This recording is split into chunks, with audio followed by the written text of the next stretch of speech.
తెలంగాణ ఛత్తీస్గఢ్ భూభాగాల మధ్యలో ఉన్నటువంటి ఈ కర్రగుట్టల ప్రాంతంలో ఈరోజు ఒక భయంకరమైనటువంటి పరిస్థితి భారతదేశ చరిత్రలోనే కనీవిని ఎరగని రీతిలో ఒక యుద్ధ వాతావరణం నెలకొన్నదనేది అలా మనకి మీడియా ద్వారా మనకు తెలుస్తూ ఉన్నది. అక్కడున్న పోలీస్ అధికారుల ద్వారా తెలుస్తూ ఉన్నది. ఆ స్థానికంగా ఉండే ప్రజాప్రతినిధులు లేకపోతే పౌరుల ద్వారా మనకి ఈరోజు తెలుస్తూ ఉన్నది. కాబట్టి ఈరోజు అక్కడ జరుగుతున్నటువంటి అత్యంత భయంకరమైనటువంటి ఒక యుద్ధ వాతావరణాన్ని నివారించడానికి భారత్ బచావో తరపున మేము గత అనేక రోజులుగా చేస్తున్న ప్రయత్నాల్లో భాగంగా ఈరోజు కూడా ఇటు తెలంగాణ ప్రభుత్వానికి, తెలంగాణ పోలీస్ అధికారులకి, అదేవిధంగా ఛత్తీస్గఢ్ ప్రభుత్వానికి, ఛత్తీస్గఢ్ పోలీస్ బలగాలకి, అదేవిధంగా కేంద్ర బలగాలకు కూడా మేము విన్నవించుకునేది ఒక్కటే, మీరు 30 రోజుల ఏదైతే కాల్పుల విరమణ అనే ప్రతిపాదనతోటి మావోయిస్టులు కర్రగుట్టల్లోకి ప్రజలకు దూరంగా, ప్రజలకు రక్షణ ఉండాలని, ప్రజలకు శాంతి ఉండాలని, ప్రజలు స్వేచ్ఛగా జీవించాలనే ఉద్దేశంతో వాళ్ళు ఏదైతే కర్రగుట్టల్లోకి పోయిందని ఏదైతే చెప్తా ఉన్నారో అక్కడ వాళ్ళని అంతమొందించడం కాదు ఇవాళ చేయాల్సిన పని. ఒకవేళ మీరు వాళ్ళు నేరస్తులు అనుకుంటే, వాళ్ళ మీద కేసులు ఉన్నాయనుకుంటే భారత రాజ్యాంగ పరిధిలో మీరు అరెస్టు చేయడానికి అవకాశం ఉంది. భారత రాజ్యాంగం వాళ్ళని ఏ నేరస్తున్నైనా అరెస్టు చేయడానికి ఒక ప్రొసీజర్ ఫాలో కమ్మని చెప్పింది. టియర్ గ్యాస్ వదలమన్నది, వాటర్ క్యాన్ల ద్వారా ప్రయోగించమన్నది, లేకపోతే రబ్బర్ బుల్లెట్ ద్వారా వాళ్ళని నిరస్త్రాయనం చేయమని చెప్పింది.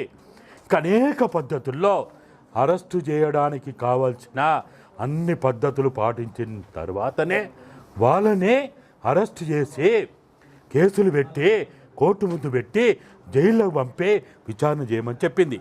అరే మనం చూస్తాం కదా, గాంధీని చంపిన గాడ్సేని కూడా కేసు పెట్టి పోలీస్ స్టేషన్ తీసుకుపోయి కోర్టుకు తీసుకుపోయి జైల్లో పెట్టి విచారణ చేసింది కదా. జాతిపిత గాంధీని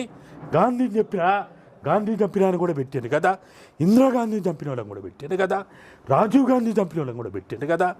మరి అలా మీకు ఇచ్చిన మాట ప్రకారము కాల్పుల విరమణ పాటిస్తాము, మేము శాంతిని నెలకొల్పుతాము, మేము ప్రజలకు రక్షణ కల్పిస్తాము, ప్రజల భద్రత కల్పిస్తామని మాట ఇచ్చిన మాట ప్రకారము వాళ్ళు ఏదో కర్రగుట్టలో పోయి వాళ్ళు అక్కడ వాళ్ళ జీవనాన్ని జీవిస్తూ ఉంటే వాళ్ళ బతకనియాలి కదా.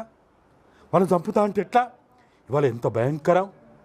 ఇవాళ భారత సరిహద్దుల్లో యుద్ధాలు జరిగినప్పుడు హెలికాప్టర్ల ద్వారా బాంబులు వేసిన, కాల్పులు చేసిన చరిత్ర చూస్తాం.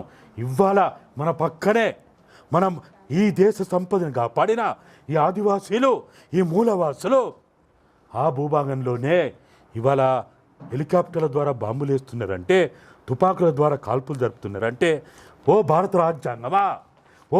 రాజ్యాంగమా నీ బిడ్డల్ని నువ్వు ఎట్లా కాపాడుకుంటావని ఇవాళ భారత సమాజం అడుగుతా ఉన్నది. ఓ ప్రజాస్వామ్యమా నీ పౌరులను ఎట్లా కాపాడుకుంటామని ఇవాళ భారత సమాజం అడుగుతూ ఉన్నది. కాబట్టి ఇవాళ భారతదేశంలో ఉన్న మనిషి అని చెప్పుకునే ప్రతివాడు, మానవత్వం ఉందని చెప్పుకునే ప్రతివాడు ఇవాళ గొంతెత్తి మాట్లాడాల్సిన అవసరం ఉంది. నేరమే అధికారమై నేరస్తులు చేస్తుంటే నోరుండి ఊరక కూర్చున్న ప్రతివాడు నేరస్తుడైతాడు. మనం నేరస్తులం కాకుండా ఉండాలంటే మనం ఈరోజు మాట్లాడాలి. వాళ్ళు ఇవాళ అక్కడ ఆయుధాలను పక్కన పెట్టి, ఆయుధ సంపత్తిని పక్కన పెట్టి ఇవాళ వాళ్ళ గుట్టల్లో పోయి వాళ్ళు బతుకుతూ ఉన్నారు. ఆడ ఏం తిండి ఉందో ఏం లేదో, తింటుండో తింటలేరో, నీళ్ళేందో ఎవరికి తెలుసు? అది ఇవాళ అవసరమైతే భారత పాలక వర్గాలు కాల్పుల విరమణ ప్రకటించి అక్కడ ఉన్నారు కాబట్టి వాళ్ళ ఆహార పదార్థాలు పంపాలి, వాళ్ళకి కావాల్సిన వైద్య సౌకర్యాలు కల్పించాలి. కాల్పుల విరమణ చేసినటువంటి ఏ ఉద్యమ పోరాట సంస్థకైనా గతంలో అదే చేసిండ్రు. ఇది కొత్త కాదు. మీకు కావాలంటే 1950 నుంచి ఇప్పటిదాకా ఇదే బీజేపీ వాజ్పేయి ప్రభుత్వం కానీ ఇదే మోడీ ప్రభుత్వం కూడా సీజ్ ఫైర్ ఒప్పందాలు చేసుకున్న చరిత్ర ఉంది, కాల్పుల విరమణ చేసుకున్న చరిత్ర ఉంది. ఇవాళ మేమేం గొంతెమ్మ కోరికలు కోరతలేం, ఈ దేశంలో లేని కోరికలు కోరతలేం, రాజ్యాంగానికి విరుద్ధమైన కోరికలు కోరతలేం.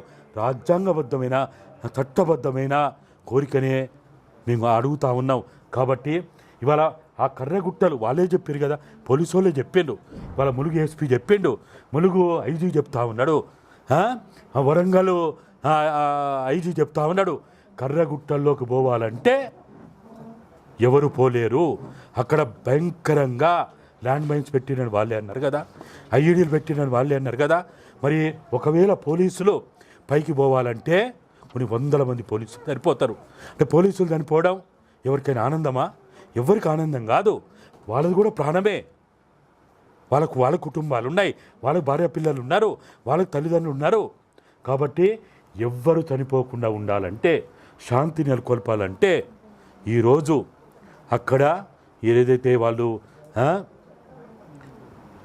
కాల్పులు చేయడానికి పోయినా హెలికాప్టర్లు కానీ, కాల్పులు చేయడానికి చంపడానికి పోయినా బలగాలు కానీ తక్షణమే వెనక్కి రప్పించడానికి తెలంగాణ ప్రభుత్వం, ఛత్తీస్గఢ్ ప్రభుత్వం, కేంద్ర ప్రభుత్వం పూనుకోవాలని చెప్పి మేము డిమాండ్ చేస్తున్నాం. మీకు కావాలంటే అనేక మందివి పౌర సంఘాలు కానీ, హక్కుల సంఘాలు కానీ, పీస్ కమిటీలు కానీ, మాలాంటి భారత్ బచావో కానీ వాళ్ళకి అవకాశం ఇస్తాం. మేము అక్కడికి పోతాం, ఆ మావోయిస్టులను కలుస్తాం, వాళ్ళకి చెప్తాం. అక్కడి నుంచి ఛత్తీస్గఢ్ ప్రభుత్వాన్ని పోయి కలుస్తాం, ముఖ్యమంత్రిని కలుస్తాం, డిప్యూటీ సీఎంని కలుస్తాం, పోలీస్ ఆఫీసర్ని కలుస్తాం. ఉన్న వాస్తవాలు అందరికి చెప్పి శాంతి నెలకొల్పడానికి మేము ప్రయత్నం చేస్తాం. కాబట్టి ఈ మంచి అవకాశాన్ని భారత పాలక వర్గాలు వినియోగించుకోవాలని మేము డిమాండ్ చేస్తున్నాం. కోర్టులు ఎందుకు ఎన్కౌంటర్ అనేక మంది హక్కుల సంఘాల వాళ్ళు సుప్రీంకోర్టులో కూడా కేసులు వేసిండ్రు. మనము మనుషులని, ఒక జంతువులని, పక్షులనే కాదు, ఇవాళ అక్కడ పర్యావరణ పరిరక్షణ, మానవ ప్రాణ నష్టం, జంతు నష్టం, పక్షుల నష్టం, అనేక రకాల ప్రాణ నష్టం జరుగుతూ ఉంది. కాబట్టి దీన్ని నివారించడానికి కోర్టులు కూడా జోక్యం చేసుకోవాలనేదే మేము కూడా అభిప్రాయపడతా ఉన్నాం.